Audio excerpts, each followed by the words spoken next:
আমার মৃত্যুটা যেন এমনভাবে হয়, শুনতে সবাই পায়, দেখতে যেন কারো সাহস না হয়। তো হ্যালো গাইস, আসসালামু আলাইকুম। আপনারা সবাই কেমন আছেন? আশা করি সবাই ভালো আছেন।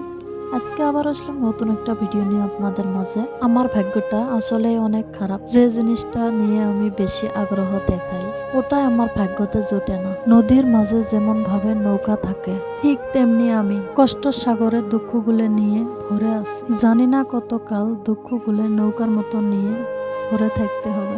এমন একটা রাত আমার হোক যেন রাতের পর আর সকাল না হয়। একটু মানসিক শান্তির দরকার। ভিতরের চাপা কষ্টগুলো আর সহ্য করতে পারছি না। ইচ্ছা করছে খুব চিৎকার করে করে কান্না করতে, কিন্তু সেটাও পারছি না। আমি তোমাকে ভালোবাসি বলে আজ এত অবহেলা করছো, তো যেদিন থাকবো না সেদিন ঠিক বুঝবে আমি তোমাকে কতটা ভালোবাসতাম। জীবন থেকে একটা জিনিস খুব ভালো করে জানলাম, মন চাইলে সুখ মানুষের আপন হওয়া যায় না। যেখানে কোনো অধিকার নাই সেইখানে কাউকে আপন বলা বোকামি ছাড়া কিছুই না। অনেক আশা নিয়ে হাতটা ধরেছিলাম, কিন্তু এতটা অবহেলা পাবো তা কখনো ভাবি নাই। কপালে দুঃখ লেখা আছে, তাই তো এত কষ্ট করো সুখের কাছে যেতে পারি না। আমার কষ্টগুলো আমি শুধু আমার সৃষ্টিকর্তার কাছে প্রকাশ করি, কারণ আমার কষ্টগুলো আমার সৃষ্টিকর্তার ছাড়া আর কারো বোঝার ক্ষমতা নাই। আজকাল আর কিছুই ভালো লাগে না, মন চায় সবার থেকে খুব দূরে কোথায় হারিয়ে যাই। মেয়েদের জীবনটা হলো একটা মোমবাতির মতো, উপরকে আলোকিত করে নিজেই জ্বলে পুড়ে শেষ হয়ে যায়। তবুও সেই ধরনের ব্যথা কেউ বুঝে না।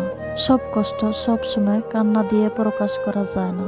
কিছু কিছু কষ্ট আছে হাসি মুখেও মানে নিতে হয়। কারো প্রতি কোনো অভিযোগ নাই, তবে প্রচন্ড আবেগ নিয়ে বলতে হচ্ছে, জীবনে কিছু মানুষের সাথে পরিচয় না হতে হয়তো ভালো হতো।